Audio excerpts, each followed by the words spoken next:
Hey friends, it's Rachel. Welcome back to my channel, and today I will be sharing with you my deep dive review of Legacy of Ash by Matthew Ward. This book is an epic fantasy, and it is the first book in the Legacy trilogy. As always, I will do my best to try to divide this video up into spoiler-free and spoiler sections because I really do want people to read this book, but if you have no intention of reading this book whatsoever, then you don't care about spoilers. In this review, I will be telling you my thoughts and feelings on this book, as well as doing a deep dive into the various elements of writing. This book was a conflicting read for me. At one point, I absolutely loved it and felt sure that I would want to read it again one day despite its length, and that it would earn a place on my shelf, provided the other two books in the trilogy were just as good. However, I didn't love the ending, and it left me feeling really confused. Still, this book is a wonderful example of epic fantasy, which I usually dislike because it tends to lean so heavily into world building at the expense of character.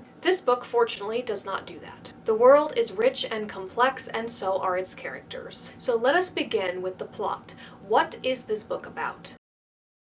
The simplest way to boil this book down is that there are three factions: the Republic of Tresia, the Southshires, and the Hadari Empire. The Southshires are a oppressed, reluctant part of Tresia, and they want to be free of their oppressors. 15 years ago, a woman named Katya Trelan led a rebellion to try and free her people, but she failed at the hands of the Republic's champion, Victor. Now it's up to her two children, Celine and Jaziri, to fulfill her dream of a free Southshires. But while the Southshires and the Republic are fighting against each other, the Hadari Empire has set its sights on conquering both. And so Celine, Jaziri, and the Southshires will need to ally themselves with Victor and the Republic if any of them are to survive at all. Next, we have the world building. And the world building in this book is both rich and complex, and it also happens to make sense. As I talked about a little bit in the plot, there are different areas or countries that make up this world. We have the Republic of Tresia, of which the Southshires are a part. We have the neighboring Hadari Empire, Thracia, and there's even an area called Fell Hollow, which is said to be the home of a specific god. Speaking of gods, there are several. There's a trickster-like god named Jack, a sun goddess named Lumestra, whom the Tresians worship, a moon goddess named Ashana, whom the Hadari worship. Ashana also has a huntsman who accompanies her at times. And then you have the Raven, who is basically in this world the god of the underworld. Tresia is the main kingdom where most of our main characters are from. Tresia is a republic which has oppressed the Southshires for some time, and we have factions of rebels, factions of republic soldiers, and then soldiers from the Hadari Empire who are trying to conquer Tresia. There's also a faction called the Parliament of Crows, which is aligned with the Raven. These are basically a group of thieves and assassins for hire who operate from the shadows. Next we come to the magic system.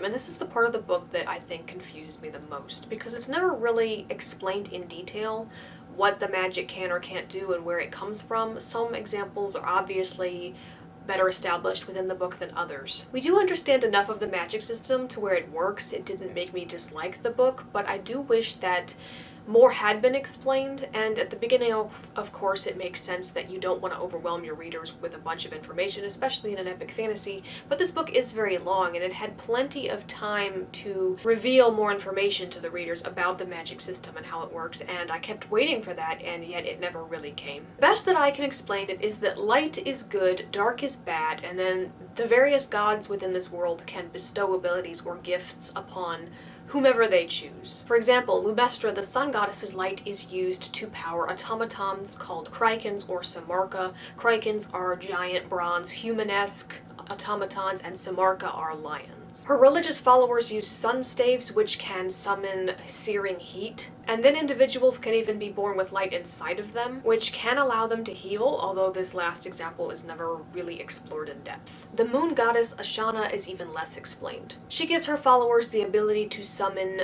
spears of light. Her huntsman bestows a character named Milana with a sword that can summon white flame. Ashana also intervenes to save a character from death, and somehow as a result that character becomes pretty much immune to death. They don't bleed, and they can suffer blows that would be mortal for anybody else. The Raven also bestows abilities onto members of the Parliament of Crows, and this particular type of magic is the least explained, and for me personally the least understood. His followers can travel along paths paths through the other world to reach destinations more quickly. He also gives a follower a crow cloak, which allows them to travel from one place to another very quickly and possibly also fly as well. That's about as best as I can explain it. Of all the magical gifts, I understood this the least. Now we come to the characters.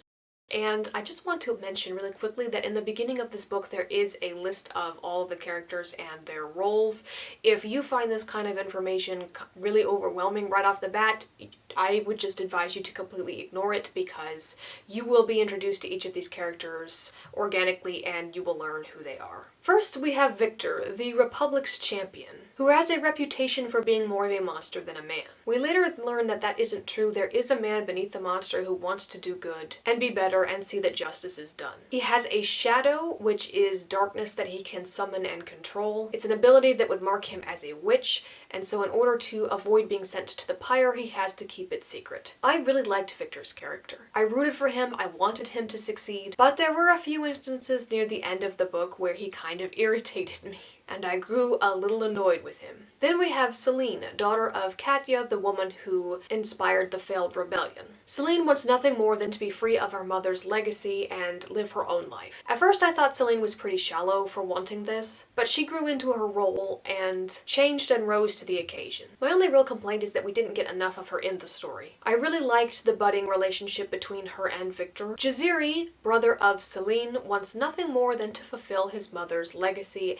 and bring about a free Southshires. And yet, he lacks direction and ambition. He fails to act, and that leads to various failures. He's a bit wishy-washy at the beginning, kind of spoiled, kind of whiny in a self-pitying, drown in your sorrows kind of way. Ironically, I started off liking him and disliking Celine, and then ended up liking Celine and disliking Jaziri, although he does redeem himself. Milana is the crown princess of the Hadari Empire. She is the only child of her father, the would-be emperor, and wants to prove herself worthy of being named her father's heir. In Hadari culture, women are not valued, they cannot fight, they are seen as being worth less than a son. So Milana strives to overcome this and prove herself. She also has an interesting relationship with the goddess Ashana. I found Milana to be an interesting character. I rooted against her when her goals put her in direct opposition with Victor. And then briefly, I have to mention the character named Malatriant, who was a tyrant queen of old, who has passed into history and that the characters mention occasionally. What I really liked about this book's characters is that there are a lot of them,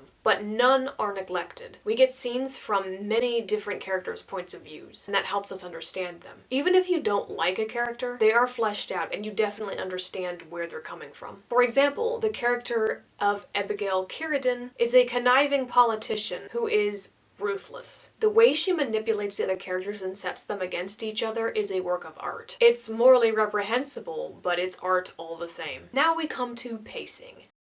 This book is absolutely huge. It's over 750 pages long, and while it did feel a bit slow in the beginning while everything was being established and set up, it did not feel slow or boring. Pacing is not an issue. I think that's mostly because there are so many characters and there's so much going on. Each of the characters are in different places doing different things, and we get to swap between them. It's what gives the book its length, while also maintaining a fast pace. That said, I do think the book was a trifle long. Dialogue and writing style.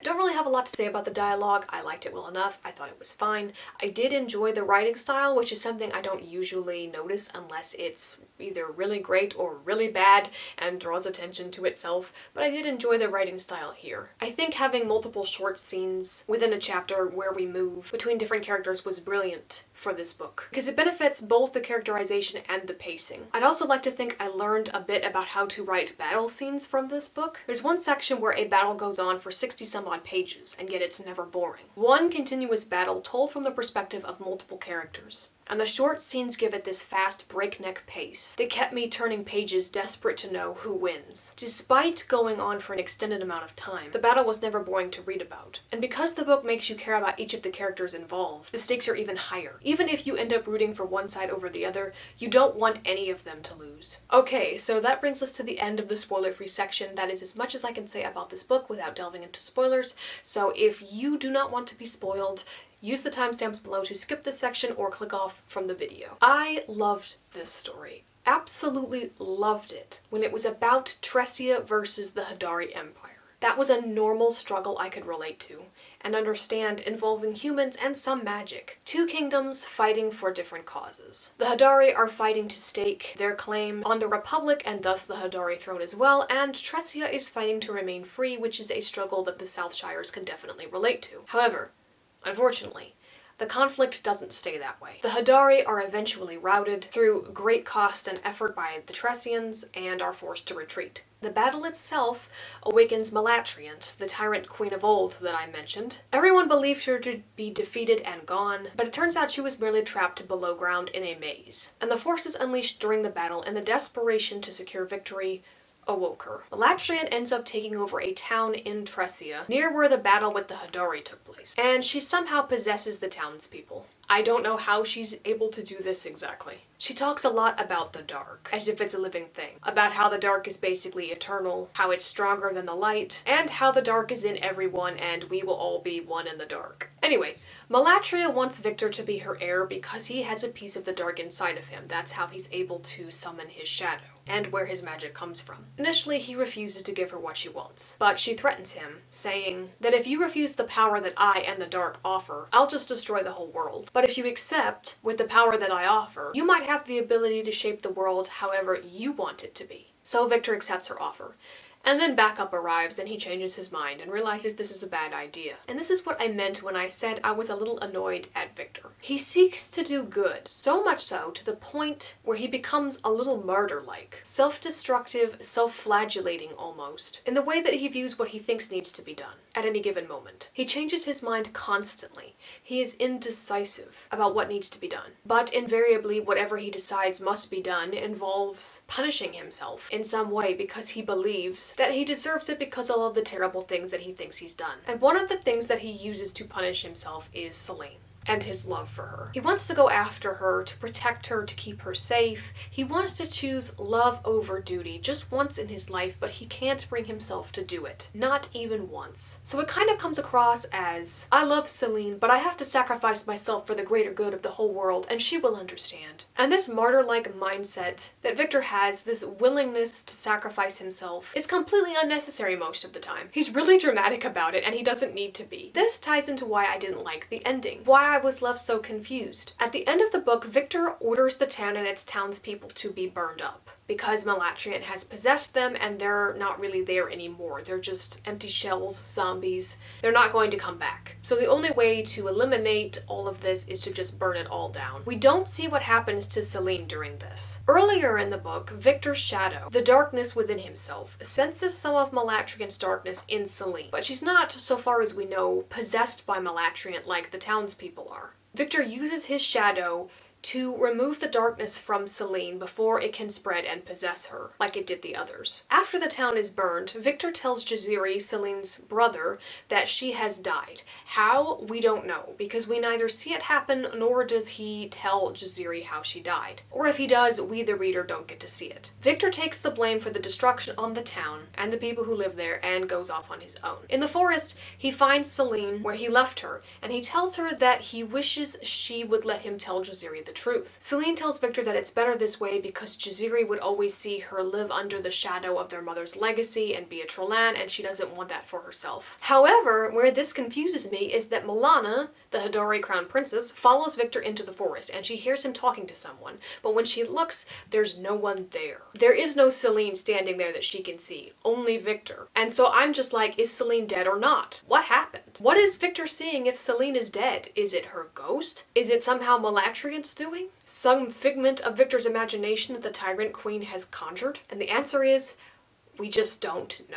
And this makes me mad. I don't usually give a flying fig about romance in books. It's usually completely unnecessary or not done well or both. But this one was done well, and I did care. It came across as really sweet, and Victor is the kind of character that you just want to be happy after all of the bad things that have happened to him. If I remember correctly, his mother is dead and his father is a jerk and doesn't really love him, so he doesn't really get love from anywhere. It's kind of a foreign sensation for him, this battle-hardened soldier. And so when he does find it in Selene, you root for them. You want them both to be happy. But if Selene is really dead, then obviously this is not happy. And I, as the reader, am not happy. The weird Malatriant plotline that was thrown in there didn't really make any sense and kind of came out of left field. I was so invested in the Tressia versus Hadari plotline, and then all of a sudden we have this tyrant queen of Yor, who was supposed to be dead, thrown in there, and none of it was really explained in a way that makes sense. Unlike the Tressia versus Hadari war, which makes complete sense. All of that to say, I will be reading the second book and see how things play out and if I like it or not. I read the blurb for the second book,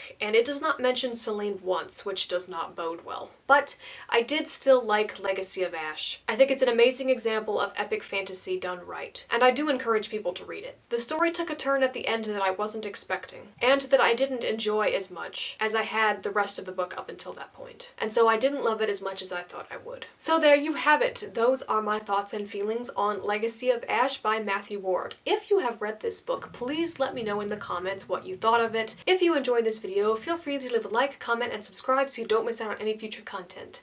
I appreciate each and every one of you, and I will see you in the next video. Bye!